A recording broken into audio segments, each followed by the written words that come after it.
Zdaj pa v studiu mojega radia visok obisk, lahko rečem, kajti toliko nazivov, kot ima tale gospod. Poslanec Evropskega parlamenta Franc Bogovič iz Slovenske ljudske stranke, član Evropske ljudske stranke, pa se še kaj bi se našlo, ne? Dober dan, pozdravljeni. Dober dan, pozdravljena. Mislim, nismo vas še imeli tule v našem studiu, ne? Ja, pa sem bil že kar nekaj let nazaj. A ste že bili? Mislim, da kandidat za poslanca v državnem zboru. Pa tudi sicer kot dolgoletni krški župan sem v Velenju. Ampak zdaj je za vami že veliko tega političnega časa in veliko političnih izkušenj. Kaj pa vas je danes prineslo v Velenje? Velenje prihajam zato, ker danes organiziramo okroglo mizo na temo krožnega gospodarstva in kmetijstva.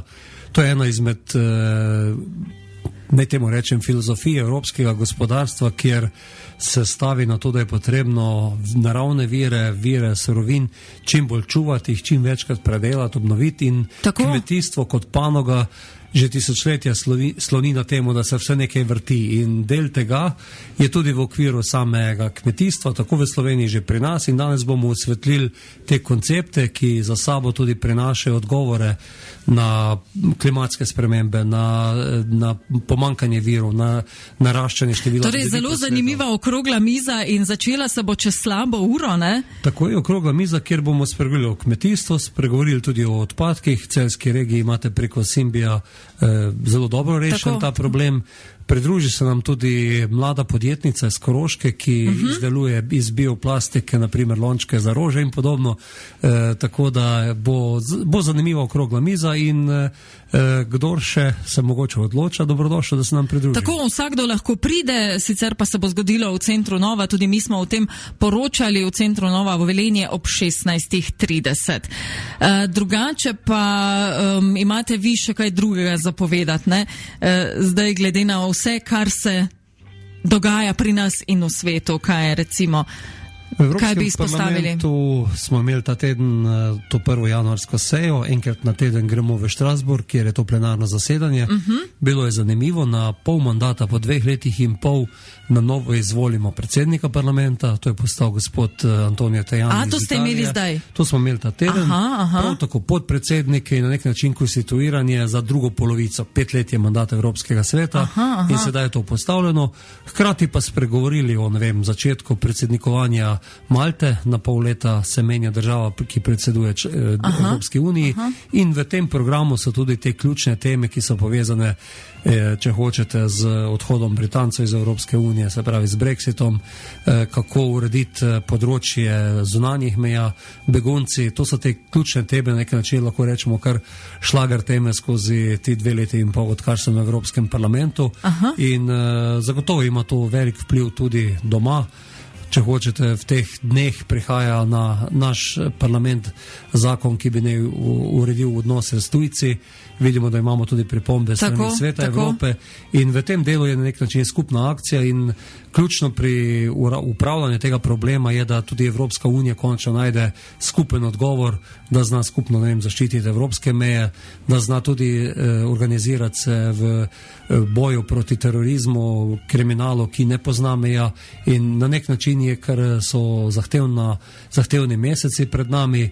Ne nazadnje z Britanci se bo potrebno raziti, ker to je neka nova izkušnja za Evropsko unijo. Prvič se država poslavlja iz Evropske unije. Tako da bo prišlo do tega, ja? Tako da je ta del. Paralelno s tem pa, če hočete, stvari, ki se dogajajo v Nemčiji, Franciji, volitve, ki bodo zopet postavile novo vodstvo in čez 2 leti in pol, ko bodo zopet te evropske volitve, je lahko Evropska unija tudi precej drugačna od današnje. Tako da so zadnji takšni zahtevni časi, samo ocenjujem, da zahtevajo resen odnos držav članic, manj nacionalnih egoizmov in več skupne evropske miselnosti.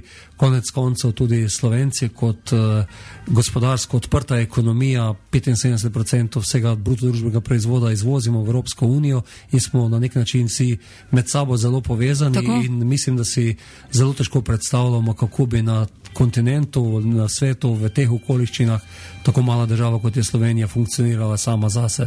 Zato mislim, da se je potrebno za to Evropsko unijo malce bolj potruditi, hkrati pa med državami najti več soglasja, spraviti skozi in poiskati odgovore na ta ključna vprašanja, ki tarijo Evropo v tem begunsko-migrantskem valu, ki je na nek način dobro zamajal neka ravnovesja, hkrati pa pripeljal tudi do nekih sporov, predvsem globokih sporov med nekaterimi državami članicami, kar nam zagotovo ne koristi v času, ko so okoli nas, če hočete, od Trumpa, Putina do Erdogana, neki samodržci. Pa tudi lokalno nastajajo spori, ne, glede tega, lahko rečemo. Zagotovo tudi je problem, vidimo, kjerkoli se začnemo o tem pogovarjati, so mnenja različna, ne se krešajo. Upravičena vprašanja, ki zahtevajo določene odgovore. Tudi sam sem, na primer, predsedniku Evropske komisije, gospodu Junckerju, konec leta 2015, se pravi zdaj že dobro leto nazaj, postavil vprašanje,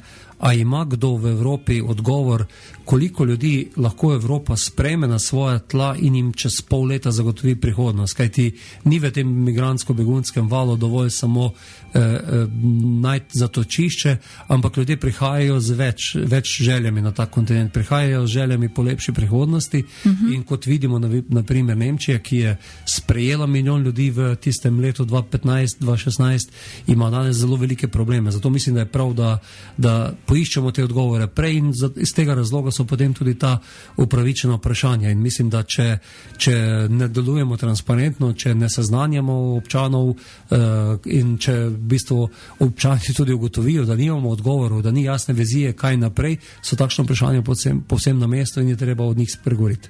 Tako, sicer pa vi ste poslanec, ampak najbolj učinkoviti oziroma največ veze imate s kmetijstvom, je tako?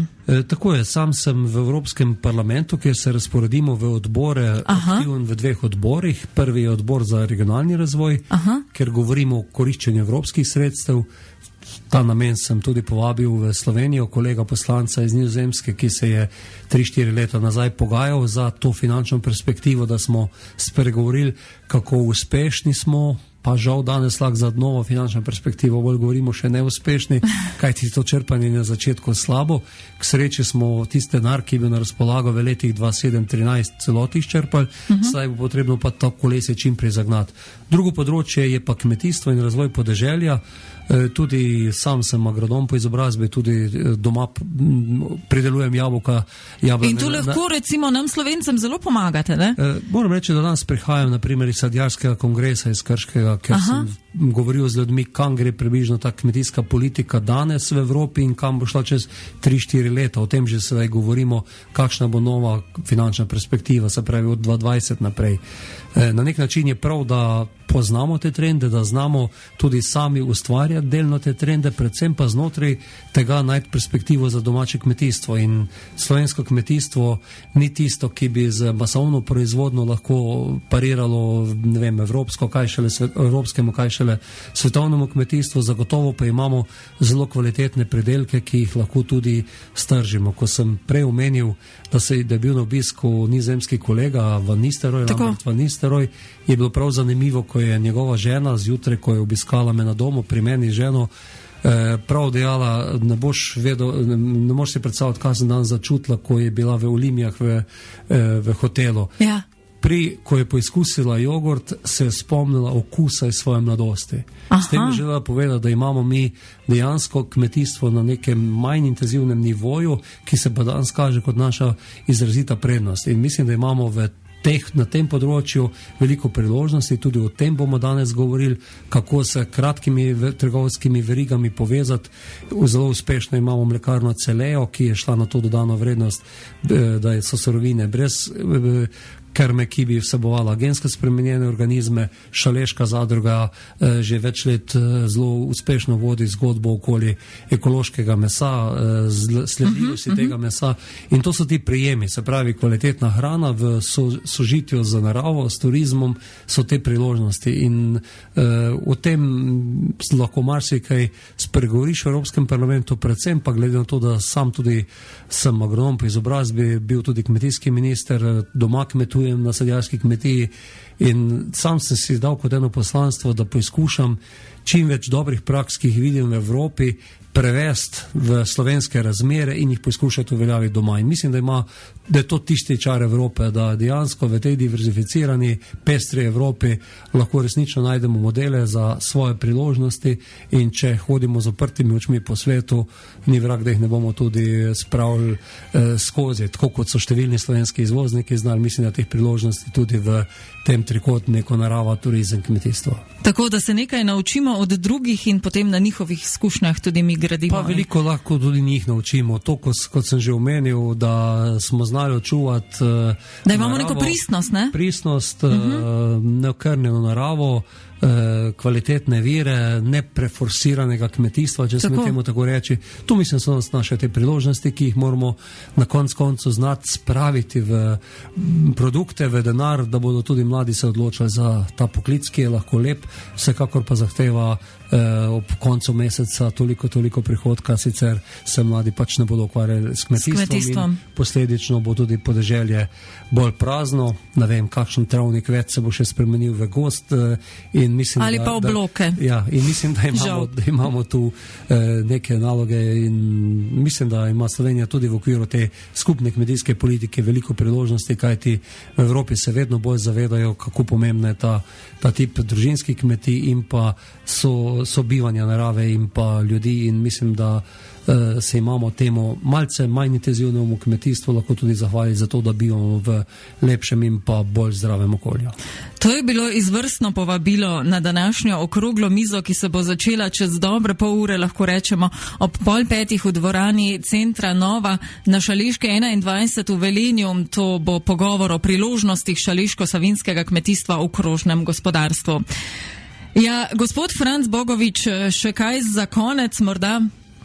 Nič, Slovencem želim hrabrosti, poguma v Evropski uniji. Sam moram reči, da sem imel že prej priložnost kot župan, kot poslanec, da sem... Ker mi smo bolj boječi kot pogumni, ne? Ja, jaz moram reči, da sem veliko potoval po svetu in rad sem vedno dejal, da super, da greš in prav, da Slovenci še več potujemo in sam zase lahko rečem, da sem vedno prišel domov z rameni 5 cm više, se pravi, da sem ponosen Slovenci in mislim, da lahko z svojimi sposobnostmi v okviru Evropske unije tudi najdemo priložnosti za vsakogar od nas in prepričan sem, da bomo Slovenci to znali in kot je pred nedavnem nekdo dejal, za Slovence se ni toliko bati, za Slovenijo me je strah. In mi moramo način Slovenijo malce bolje voditi, biti konstitutivni del Evropske unije, z eno pogumom, vizijo pa tudi ustvarjati Evropsko unijo, ne biti zgolj sledilci.